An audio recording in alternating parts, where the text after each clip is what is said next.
Hello, today I want to discuss a case here, kind of difficult situation case, where there's deep subgingival caries on uh, the lower left second molar, the 3-7 DO, and the 3-8, the wisdom tooth, buccal deep caries. So I started with of course the rubber dam and prepping the 3-7 distal. This patient always had an open contact in that area and food always got stuck, thus creating a deep subgingival cavity. This patient is elder, the tooth tested positive to the vitality tests, and now the marginal ridges are very flat, and usually I like to kind of smooth them out before I put any matrix bands in. So this is like a saw. This is the greater curve matrix band. It's one of my favorite gadgets that I use.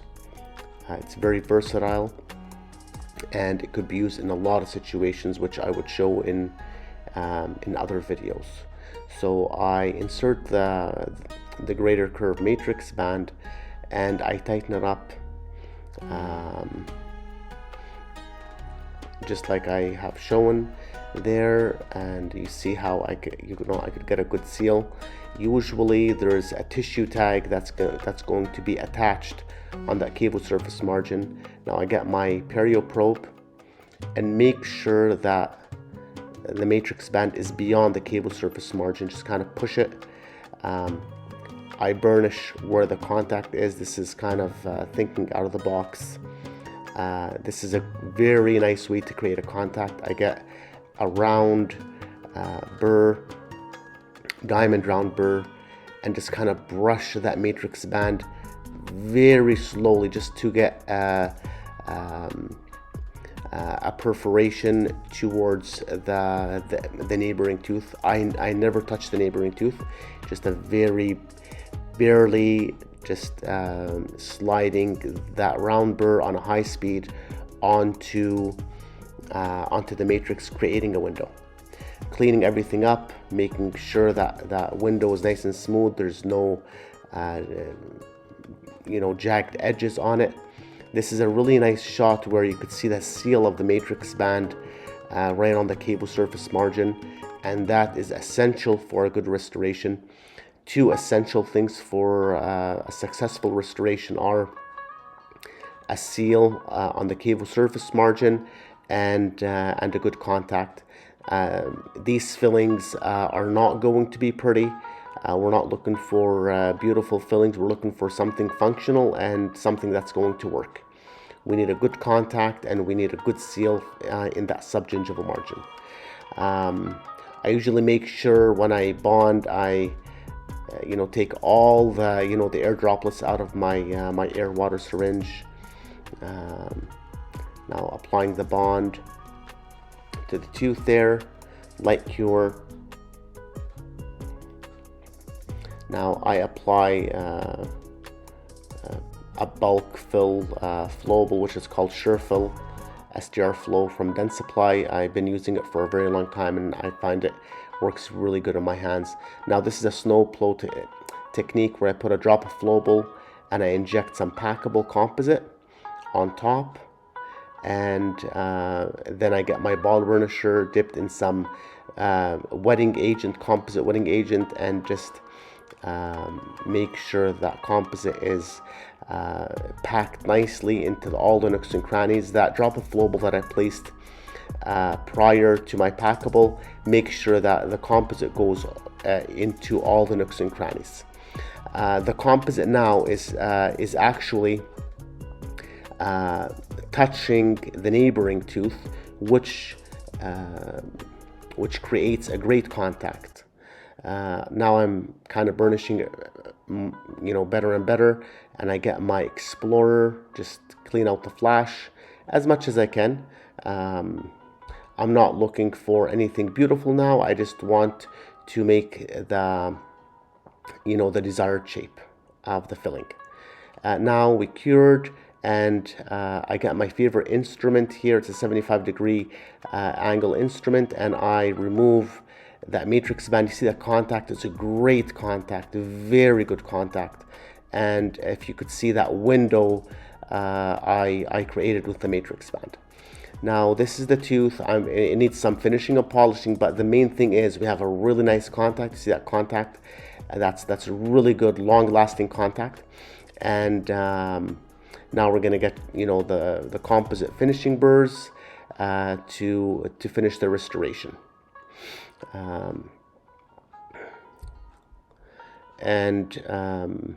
Usually students ask me, is the matrix band going to bond to the other tooth, that like the composite is going to bond to the other tooth? Yes, but it's, you know, it's not that bad. You could easily remove the matrix band with the hemostat or with any other instrument. This is my favorite instrument I use. Now this is kind of a Soflex disc flipped, and I kind of you know, finish and polish the you know, the lingual and buccal embrasures. You see how I kind of feather it against the filling there, and I flip it now to the buccal. So there's barely any flash there.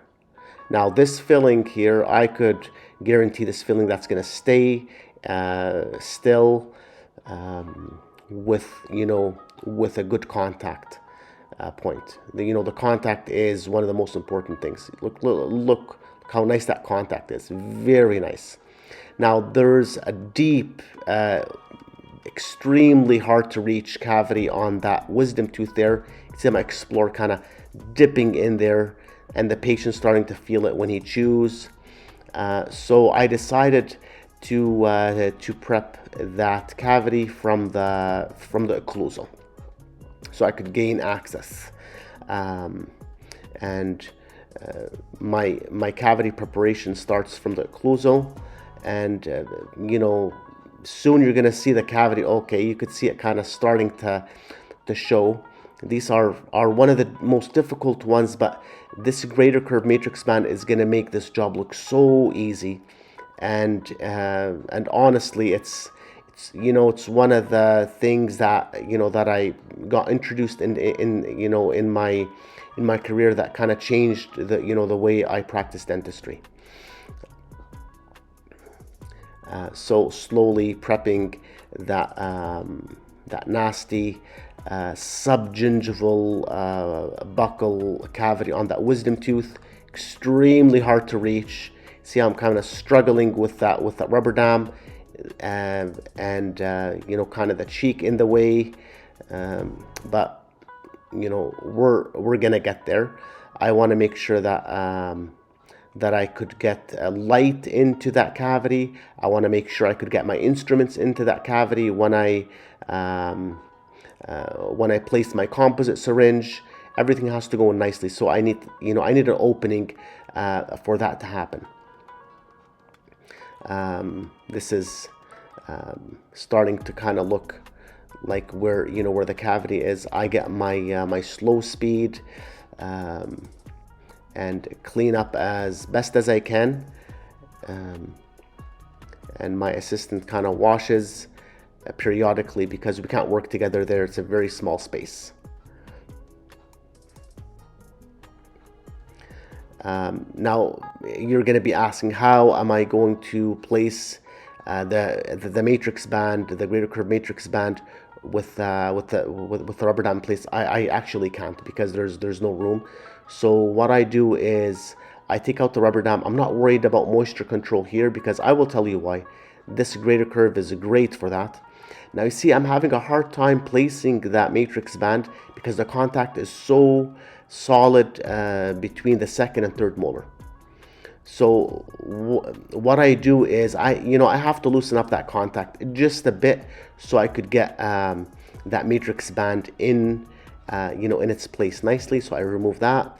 I get the finishing strip, and I kind of finishing it just a bit so I could get that greater curve matrix band into place. Greater curve matrix band comes in. Now the good thing is it gives a great seal, and actually it does isolation as well. So you see, I'm holding it with my fingers down really tightly, so I could go past the cable surface margin, and I'm tightening it up, and you could see, you could appreciate that seal there. And now I am going to prime and bond that filling. Sorry, the angle there is a little bit off, but you could see the seal, how nicely it's sealed, and you actually don't need any other means of isolation, just just that greater curve there. And in this situation, I decided to use a kind of a reinforced GIC. The one that I use is called Activa. This is it here, and I just squirt it all there, and I cure it, and I'm going to take out the the matrix band. And again, my favorite instrument, just you could use a hemostat or whatever you want to use there. Now we're gonna cure it again from the buccal.